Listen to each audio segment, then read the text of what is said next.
I know a lot of you are finishing up and wrapping up your nano projects, and you might think, oh, I can just do a quick edit and revision and just edit all the words and then send it off to an agent and get an agent. And I'm going to warn you now, no, no, no, please don't do that.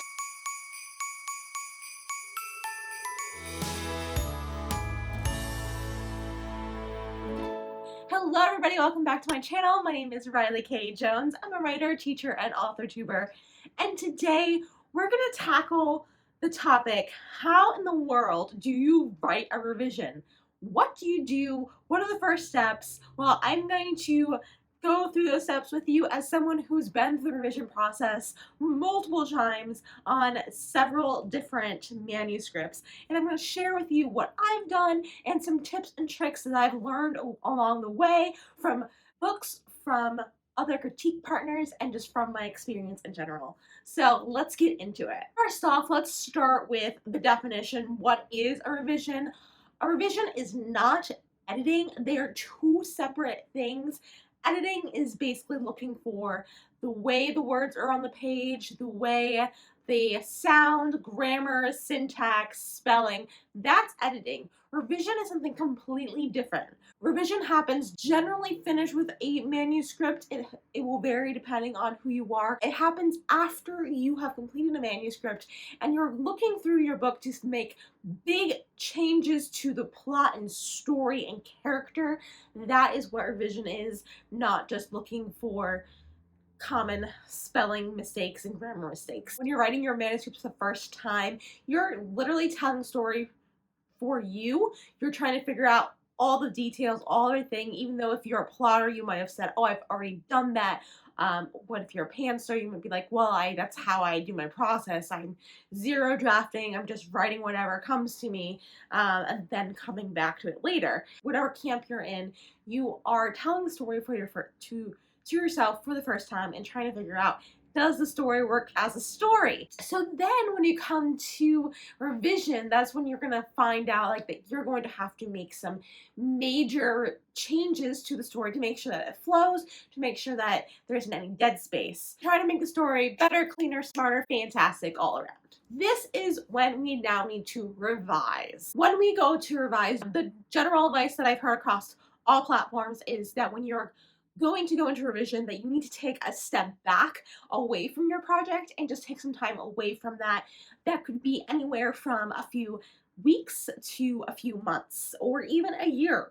It really depends on who you are and where that fit flows. You might be tempted to just jump back into revisions after you finished and completed that first draft. And I'm here to tell you that that's not always the best thing. And although some people can, again, those people are unicorns. Maybe you're the one person out there who says, yes, I can do that.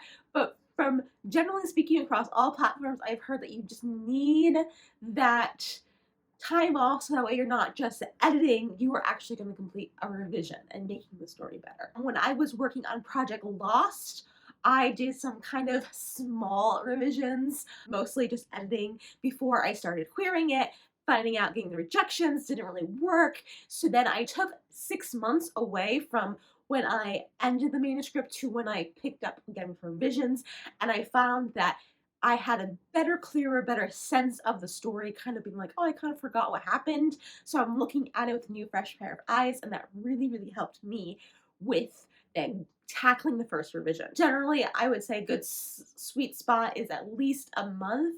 Helps greatly to get your mind off that project and onto some other things. And so when you come back to it, it doesn't look like word soup anymore or the same thing you read over and over. So while you are waiting, because you're like, oh no, Riley, I have invested so much time to this project and I just want to get it done. I don't want to waste any more time. So when you're taking this month off or 2 months or 6 months, however long it is, see what things you can do to improve your craft, improve your story, see if you can find a list of agents during this time that you could possibly query. Use that time wisely to either do research or write your next project, or do research on who you might want to query if you are agented. And another thing you can do during this time is find some beta readers or some critique partners and they give that manuscript to them, give them a month or two deadline and let them give you feedback so you know how to tackle your first revision. If you're wondering about what is a critique partner, how do I find a critique partner, and even like what are some standard norms for being a critique partner yourself or expectations that you can have for them, let me know by liking this video and I can give you guys more advice on what that is in the future. Or leave a comment down below. So it's been about a month and you are ready to tackle your new revision. You got your feedback from your beta readers, you got your feedback from your critique partners, and you're ready to jump in and get your feet wet back into the world that you created and you've been dying to get back to. So first, I would start off with the critique that you got from your beta readers and your critique partners. See if they also had to say like where in the story that they were connecting with, and they gave you that kind of feedback. Where did it go wrong? Or where did it go right? What was working, what isn't working? See what they had to say, and then while you're processing that information, one, be humble, be open, know that you aren't everything. You might have thought, this is awesome, this is fantastic, but then someone says, no, I'm not receiving that awesome, fantastic, and that is okay. Like, you're not the best writer in the world, and that's okay. I had to tell myself that too, of being like, that wasn't the best thing in the world to do. Like, that, I did not communicate that clearly. So be a bit humble, be open-minded, know that, they're pointing out a flaw. That doesn't mean that they think you're worthless, because you're not worthless. So look at it openly and honestly and see, where can I make things better? Always look for, okay, this wasn't perfect, but how can I make this gem shine more beautifully? If you ever seen like raw gems they look horrible. Like the geodes, they look rough, they look terrible, but if the more and more you polish it, the better and better it gets, and eventually you have something as beautiful as an emerald or a ruby or diamond out of these horrible, clunky, messy works.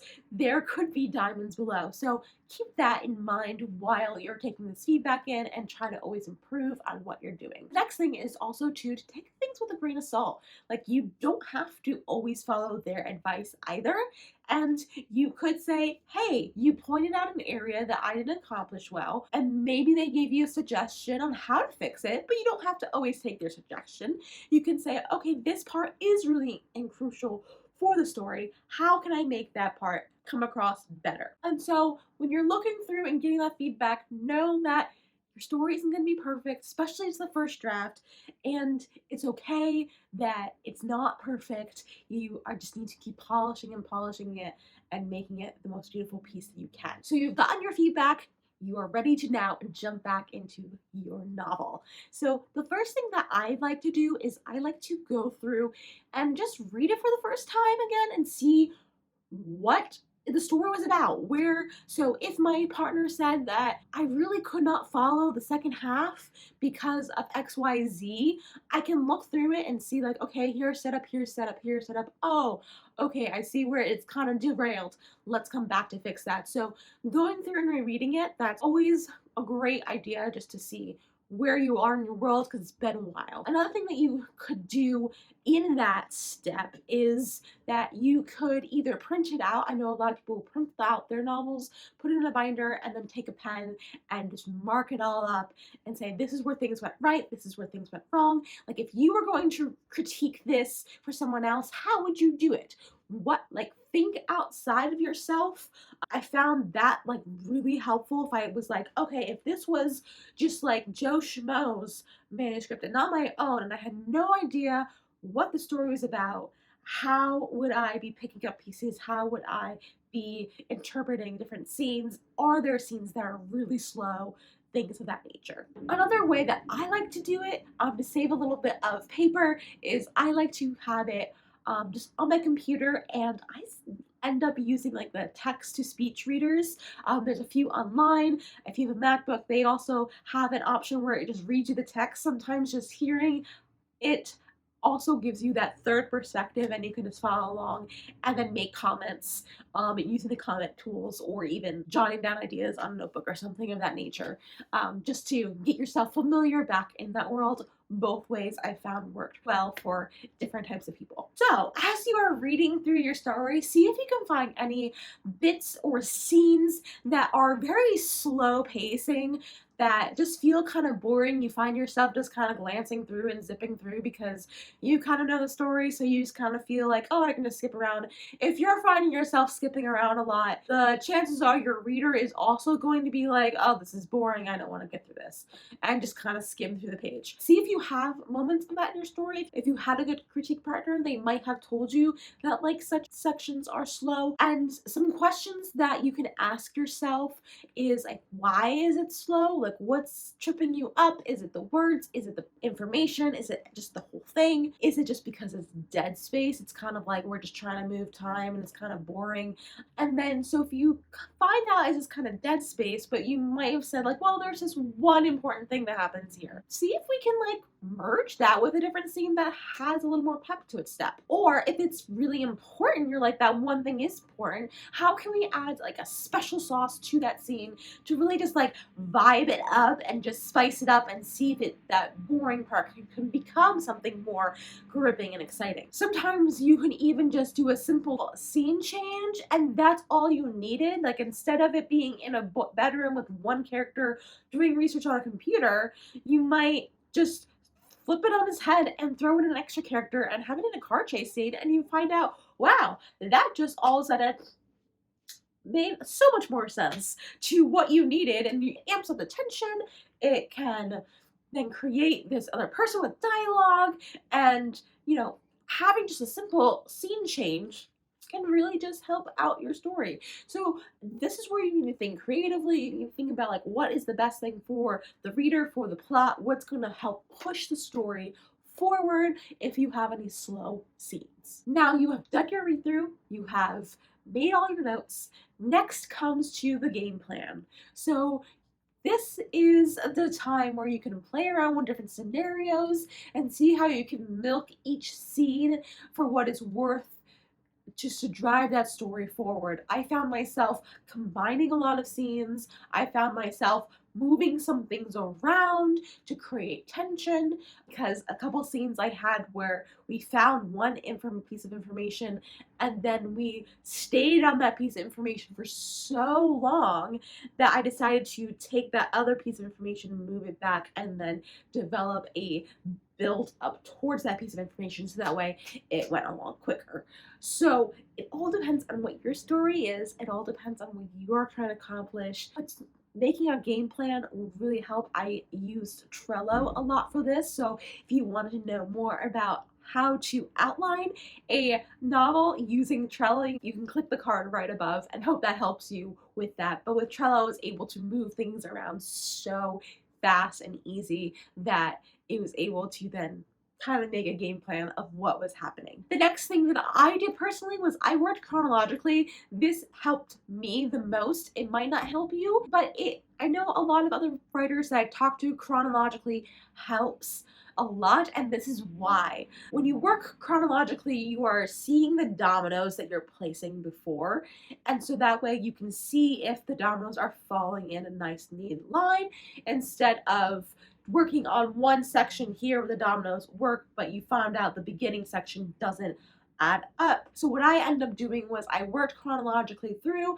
and then when I got to the middle, because the middles are always the messiest, when I untangled all those webs and realigned those dominoes and found out, oh, I want to take this different direction, all I had to do was then go back to the beginning, plant a few more, and then keep going and keep going and keep going. And that way I had all my foreshadowing, I had all my subtle hints at the beginning, and then I could just make sure that it was logically flowing through. Another thing that really helped me in these past revisions was that if I ever got stuck in a spot, because unlike when you're writing the story for the first time, you have that blank page, you're just like, ooh, I can write whatever I want. I can go here, I can go there, I can use this description. You end up looking at a document that has words in it already that I found myself just rereading and rereading and rereading and rereading the same exact scenes over and over and over again. And it got so hard. It was so easy to say, this is good enough, and let's keep going. And it wasn't really until my third revision that I saw it with that, like, outside, outer body experience, like, this is not my work, this is someone else's work. How would I make this better? And I saw, oh, if I got stuck at one of those things where I found myself in that repetitious pattern, then I just said, okay, I'm going to open a new document and we're going to write this scene from start to finish. Or I would take out my notebook and write it by hand from start to finish and be like, what does this new scene need? So I would just basically start from scratch and then see if I can add anything from what I previously wrote, but starting from scratch was fantastic. So maybe you want to do that from the beginning. Like you're just like, okay, that revision is put away. I'm starting over from word number 1. And that's a way you can do that, or you can keep what you've already created, and then on certain scenes that you're struggling with, you can have a new blank document, write what you need, and then just insert it in later. I found that extremely beneficial in working on that progress. Another thing to think about when you are working through this revision, when you're working on a new project, what you keep kind of tally on to know like if you are meeting your goal is word count and you're following the plot line structure, whether using Save the Cat or Freytag's Pyramid or something of that mindset, and you're looking for your word count for your given genre. That's kind of how you measure your progress. With revision, there really isn't a set way to measure your progress because you might be adding like 100,000 words or you might be deleting 20,000 words. There's not that word count goal. For me, I know that was a downer because I didn't know if I was working hard enough. I didn't know if I was doing things well enough. So I found myself when I was trying to measure my progress, I would use my chapters as a way to measure my progress. So I said, I'm going to work on this chapter today, or I'm going to work on these first 3 chapters, or 7 through 10, whatever it was. I focus and highlight on the chapters themselves, and then sometimes the scenes in the middle, the scenes in between, to just really tighten up, see how that worked together. And that's kind of how I measured my progress, was from start to finish. Okay, we're working on this section, and this section. And I would even like give myself week-long deadlines. So for Act 1, I gave myself 1 week because I knew, and you have to know your story, I knew my Act 1 was very tight, so I didn't need a lot of work on that. But Act 2 and 3 wasn't as tight, so I gave myself much longer time for Act 2. I think I gave myself 2 to 3 weeks, and then Act 3, I gave myself about a week or 2 weeks to revise.